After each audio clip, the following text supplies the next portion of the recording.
Alors qu'elle se tenait devant une multitude de fidèles déclamant sa prédication avec ardeur, soudain, tel un mirage évanescent, Aimé Simple McPherson s'effaça de la scène, plongeant la foule et les médias dans l'étonnement le plus total.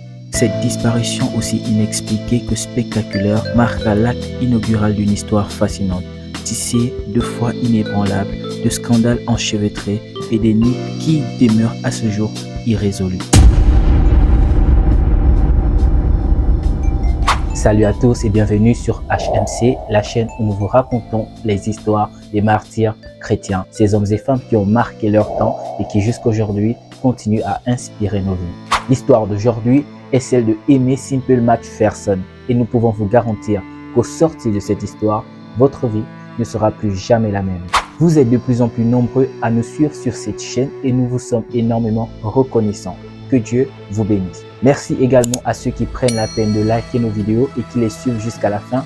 Que Dieu vous bénisse également. N'oubliez pas aussi de nous rejoindre sur notre Instagram. Beaucoup d'entre vous n'êtes pas encore sur notre Instagram. Or, c'est par notre Instagram que nous informons à nos abonnés la vidéo qui viendra avant même la publication. Donc, si vous rejoignez notre Instagram, vous saurez d'avance les vidéos qui seront publiées avant même leur publication sur YouTube. Bref, on ferme la parenthèse. Pour ceux qui sont intéressés, n'hésitez pas à aller sur notre Instagram, le lien est en commentaire. Merci. Nous vous rappelons que nous publions nos vidéos chaque dimanche pour ceux qui ne le savent pas encore. Alors, ne ratez surtout pas une seule pépite.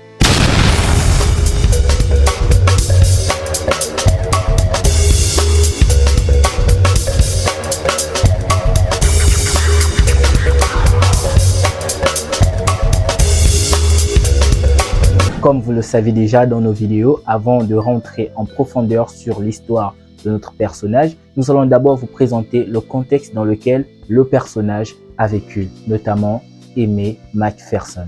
L'histoire d'Aimé Simple McPherson se déroule en 1920 aux États-Unis. À l'époque, le pays était en plein essor économique après la Première Guerre mondiale, mais il vivait également une période de profonds bouleversements sociaux et religieux. Les années 1920 étaient connues pour leur exubérance marquée par la montée de la culture du jazz, la prohibition et une ambiance de libération des mœurs. L'histoire se situe principalement à Los Angeles, en Californie, une ville en pleine expansion où la diversité culturelle était en constante évolution. Cette métropole du début du XXe siècle était un creuset de diverses croyances religieuses, allant du protestantisme traditionnel à l'émergence de mouvements religieux plus radicaux et excentriques.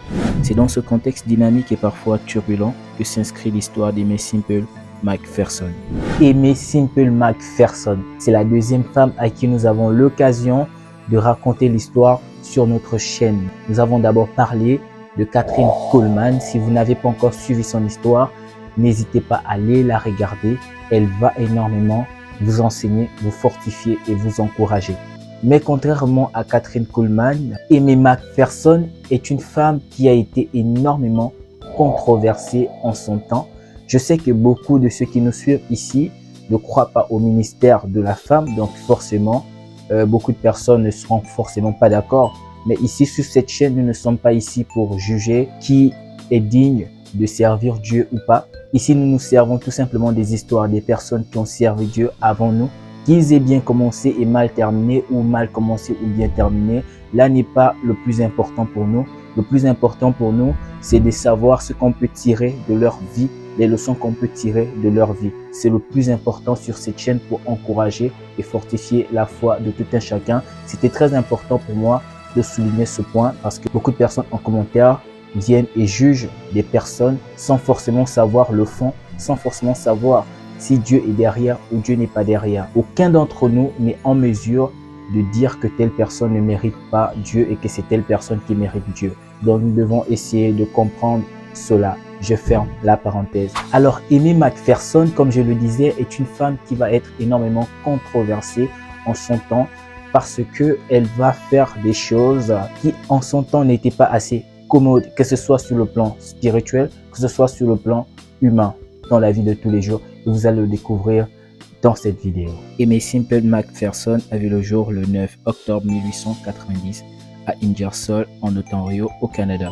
En tant que fille de James Morgan Kennedy et de Minnie Peirce Kennedy, son éducation a été fortement imprégnée des religions, car ses parents étaient des baptistes fervents qui l'ont élevé dans la foi chrétienne. La famille a déménagé aux États-Unis alors qu'Aimée était encore très jeune et elle a grandi dans l'État du Michigan où sa connexion avec Dieu s'est continuellement renforcée. À l'adolescence, elle s'est mariée avec Robert James Simple, un prédicateur évangéliste. Et le couple a commencé à parcourir le pays pour prêcher dans différentes églises. Malheureusement, le décès précoce de Robert Simple, peu de temps après leur mariage, a laissé Aimée veuve. Par la suite, elle s'est remariée à Harold McPherson et les deux ont eu un enfant. Cette expérience de perte et de renaissance personnelle a eu un impact profond sur sa trajectoire de vie, notamment sur sa future carrière en tant que prédicatrice renommée. De retour aux États-Unis après la mort de son mari en 1909, Aimée ouvre une classe d'école du dimanche puis commence à enseigner. En 1914, elle est hospitalisée pour une appendicite. Après diverses opérations qui n'ont abouti à rien pour enlever sa douleur, elle a entendu une voix l'invitant à aller prêcher. Après avoir accepté cet appel, la douleur a disparu, selon ses dires. Alors son ministère a véritablement commencé lorsqu'elle a perdu son mari quelques années après. Mais avant de commencer son ministère, elle fut atteinte d'une maladie de l'appendicite. Et c'est à partir de cette maladie que quelque chose va se déclencher et vous allez le voir à la suite de son histoire, que cette maladie a eu un sens à la suite de son ministère. Que peut-être si elle n'avait pas eu cette maladie, elle n'aurait jamais peut-être pu répondre à l'appel de Dieu. Ce qui peut déjà nous faire comprendre que Dieu peut devenir notre ennemi lorsque nous allons contre sa volonté. Parce que lorsque Dieu appelle quelqu'un et que la personne va contre sa volonté, et bien c'est Dieu qui devient votre adversaire. On peut le voir avec Jonas qui, lorsque Dieu va l'appeler pour aller prêcher à Ninive, va refuser parce qu'il aura peur et il va partir prendre un bateau pour s'enfuir. Mais on voit à la suite que Dieu va se lever contre lui et Dieu était prêt à le tuer parce qu'il fuyait son appel. Donc, évitez de fuir l'appel de Dieu. Que vous êtes une femme, que vous êtes un homme, évitez d'écouter ce qui est autour parce que parfois, en regardant ce qui est autour, vous allez passer à côté du plan de Dieu et nous pensons que Dieu est plus important que tout. Et souvenez-vous de ce que les apôtres disaient, je parle notamment de Pierre, lorsque les pharisiens les empêchaient de prêcher l'évangile, ils avaient l'habitude de répondre « Jugez-vous vous-même s'il est bon de vous obéir à vous plutôt qu'à Dieu ». Donc à chaque fois que Dieu est dans la balance, on n'a même plus de choix, il faut choisir Dieu et le reste, Dieu s'en occupera. En 1916, Aimée Simple McPherson entreprend une tournée du sud des États-Unis en voiture. Et encore plus tard en 1918 avec sa mère Mildred Kennedy. Mildred, sa mère, était un atout important au ministère de McPherson, notamment pour sa gestion financière. Debout sur le siège arrière de la décapotable, Aimée prêchait des sermons avec un mégaphone. En 1917, elle fonde le magazine mensuel de Bridal Call qui contient des sermons et des témoignages. Le magazine lui a permis de rester en contact avec ceux qu'elle avait visités durant ses campagnes d'évangélisation. Elle a été ordonnée évangéliste par les Assemblées de Dieu en 1919. Elle a toutefois mis fin à sa collaboration avec les Assemblées de Dieu en 1922. Elle débutera son ministère d'évangéliste en 1921 après avoir reçu une invitation spirituelle en Californie aux États-Unis. Elle décide de prêcher pour la toute première fois à la radio en 1922 pour atteindre un public plus large. En octobre 1922, elle explique sa vision de Foursquare Gospel, c'est-à-dire l'évangile aux quatre côtés ou encore le plein d'évangile, dans un sermon en Californie. Selon elle, cela représente les quatre aspects du ministère de Jésus-Christ, c'est-à-dire sauveur, bâtisseur avec le Saint-Esprit, guérisseur et roi qui revient régner. Quelque temps seulement après avoir fondé l'église Foursquare en 1923, où l'assistance devint rapidement une méga church atteignant les 10 000 personnes, elle sera finalement enlevée en mai 1926 et réapparaît au Mexique 5 semaines plus tard. Elle affirme avoir été détenue contre une rançon dans une cabane dans le désert. Lors du procès, les procureurs de Los Angeles émettent la théorie qu'Aimée Simple McPherson avait volontairement disparu pour retenir l'attention médiatique sur son ministère. En janvier 1927, Simple McPherson, sa mère et d'autres proches sont accusés de complot criminel et d'entrave à la justice. Toutefois, en raison de manque de preuves et de la présence de témoignages suspects, les charges sont abandonnées.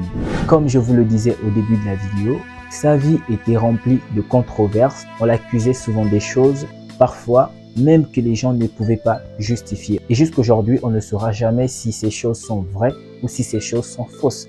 Mais tant qu'il n'y a pas de preuves, alors on ne peut pas dire que cette personne a vraiment fait ça. Donc elle raconte qu'elle avait été enlevée et qu'il a fallu une rançon pour qu'elle soit libérée.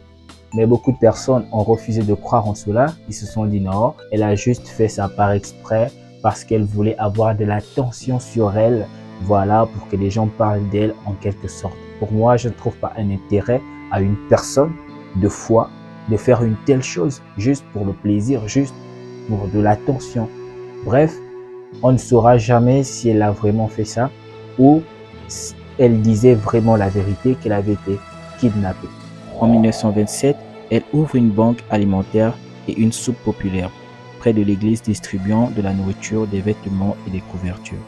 McPherson est devenue l'une des premières personnalités religieuses à utiliser la radio pour atteindre un public plus large. Elle était également connue pour ses prétendues guérisons miraculeuses et ses dramatisations bibliques en direct. Cependant, sa carrière a été entachée de controverses, notamment en 1926 lorsqu'elle a mystérieusement disparu pendant plusieurs semaines prétendant avoir été kidnappée, mais des doutes subsistaient quant à la véracité de l'histoire. Toutefois, elle est restée une figure polarisante tout au long de sa vie, admirée par certains pour sa foi et son charisme, tout en étant critiquée par d'autres pour ses méthodes sensationnalistes et ses controverses personnelles. Elle était tellement détestée à son époque que quand j'ai lu son histoire, même lorsqu'on raconte les guérisons qu'elle a eu à opérer, parce qu'il faut savoir que c'est une femme qui vraiment a fait des miracles, hein, voilà. Mais quand tu lis ça, même les personnes qui ont relaté son histoire écrivent en ce qui concerne les miracles et les guérisons, ils lisent les guérisons qu'elle prétendait faire. C'est-à-dire quand tu mets déjà le terme prétendre, ça veut dire quoi? Ça veut dire que voilà, ce sont juste des paroles en l'air et que vraiment rien ne prouve que voilà, c'était des véritables guérisons. Donc en fait, dans son histoire, il y avait toujours ce petit truc de doute, ce petit truc comme si en fait son ministère était basé sur le faux, comme si son ministère était basé sur le mensonge. Mais la seule chose en fait qui m'a choqué dans cette histoire, c'est que en aucun cas j'ai remarqué des personnes capables de prouver tout ce qu'ils étaient en train de dire. C'était que des spéculations. Sauf que quand on voit le fond, aucune personne n'a réussi à apporter des preuves palpables pour démontrer vraiment que c'était faux ou pour démontrer que ce qu'elle disait n'était pas de Dieu.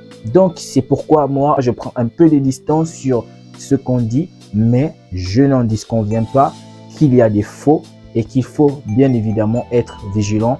Et c'est pourquoi sur cette chaîne, le plus important, c'est de retenir les choses qui peuvent nous faire du bien, les choses qui peuvent apporter des leçons pour notre vie spirituelle. À côté de ça, il était aussi dit à son sujet qu'elle avait plusieurs amants et qu'elle vivait dans l'adultère. Donc, vous comprenez que sa vie était assez controversée pour une femme de Dieu. Mais si ce que les gens disaient n'était pas vrai, ça veut dire que c'était tout simplement une femme qui était détestée en son temps, mais que Dieu avait décidé d'utiliser puissamment, oui, parce que elle a été l'une des femmes à utiliser les réseaux, la radio, qui était un outil très important à cette époque pour toucher des masses. Et cet outil l'a permis de se faire connaître plus que la plupart des personnes à son époque. Toutefois, comme tout le monde, nous allons tous mourir, à part si le Seigneur arrive maintenant, parce que vous le savez déjà, le Seigneur peut venir à tout moment. Elle est morte et sa mort a été encore une fois de plus une controverse. Aimee Semple McPherson est décédée le 27 septembre 1944 dans des circonstances tragiques. Elle se trouvait dans une station balnéaire appelée Ocean Park, à Ocean Park en Californie. Selon le rapport officiel, elle a été trouvée morte dans une chambre d'hôtel et la cause du décès a été attribuée à une surdose accidentelle de barbiturique, qui étaient des médicaments prescrits pour des problèmes de santé qu'elle avait. Cependant, sa mort a suscité des spéculations et des controverses. Certains ont remis en question la version officielle des événements et ont émis des théories alternatives sur les circonstances de sa mort. Malgré ces controverses, la version officielle reste la cause enregistrée de son décès. Elle était âgée de 53 ans au moment de son décès et son impact sur le monde religieux et son héritage perdure dans l'histoire. Voilà, nous sommes à la fin de cette histoire. Merci pour toutes les personnes qui sont arrivées jusqu'à la fin de l'histoire. Vous êtes les meilleurs, que Dieu vous bénisse. Mais ce n'est pas encore terminé parce que nous devons tirer quelques leçons pour essayer de nous améliorer dans nos vies ou bien dans notre futur par rapport à notre relation avec le Seigneur. Alors la première leçon que nous devons tirer ici, c'est que lorsque vous êtes appelé, c'est-à-dire un homme de Dieu ou une femme de Dieu, parce que je préfère déjà vous le dire, que vous êtes une femme de Dieu ou un homme de Dieu, je crois que Dieu peut appeler tout le monde au ministère. J'espère que nous sommes clairs là-dessus, c'est mon point de vue et je le crois fermement. Maintenant, ce que vous devez savoir, c'est que lorsque vous êtes appelé par Dieu, votre vie personnelle a un impact significatif sur votre crédibilité. C'est-à-dire que vous êtes regardé sur vos faits et gestes et il ne suffit que d'une petite chose pour que tout tourne au vinaigre. Et même Jésus-Christ avait subi de telles choses. Si Jésus-Christ, lui qui est le Seigneur de tous, avait été traité de Belzébul, de démon, de trompeur, et je ne sais pas quoi d'autre, ce n'est pas toi et moi qui allons échapper à cela. Parce que nous avons vu dans la vie de Aimee Macpherson qu'elle a eu beaucoup de controverses et que cela a entaché la crédibilité de son ministère. Ça veut dire qu'on va même oublier tout ce qu'elle a fait pour Dieu et on va se concentrer sur les points négatifs. Les gens oublient parfois que ce sont des humains et qui ne sont pas parfaits. Peut-être qu'elle a fait ces choses, mais peut-être qu'elle s'est repentie, peut-être qu'elle est au ciel, peut-être qu'elle s'est repentie. Donc on ne peut pas savoir. Mais pourtant, cela ne changera rien pour les hommes. Les gens vont retenir ce qui est négatif. Donc nous devons faire énormément attention. Nous devons énormément veiller lorsque nous avons une responsabilité en tant que leader religieux ou leader spirituel par exemple. Nous devons être un exemple. Mais nous, on ne va pas retenir que du négatif de cette femme. Nous avons vu dans son histoire qu'elle a eu à utiliser la radio pour toucher beaucoup plus de personnes. Ça veut dire que à travers elle, beaucoup de personnes certainement ont été sauvées parce qu'elle a utilisé la radio pour atteindre beaucoup plus de personnes.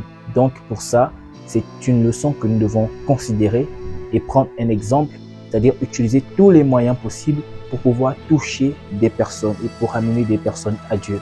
Comme je suis en train de le faire maintenant, vous suivez des histoires, c'est vrai, mais le but, le fond, c'est de vous renforcer dans votre foi avec Dieu, essayer de toucher des personnes qui ne connaissent pas encore Dieu. On utilise tous les moyens sont bons. Nous pouvons aussi retenir quelque chose de positif d'elle. C'était une femme philanthropique. Elle faisait des dons caritatifs. Voilà, elle donnait à manger aux pauvres. Elle ouvrait des centres pour donner des vêtements, partager à manger, des couvertures et bien d'autres choses qu'on n'a pas forcément citées dans son histoire. Donc c'est une femme qui aimait beaucoup son prochain et qui voulait en quelque sorte soulager les personnes qui sont dans des difficultés financières. Ça aussi, c'est le rôle d'un leader spirituel, c'est le rôle des personnes qui servent Dieu.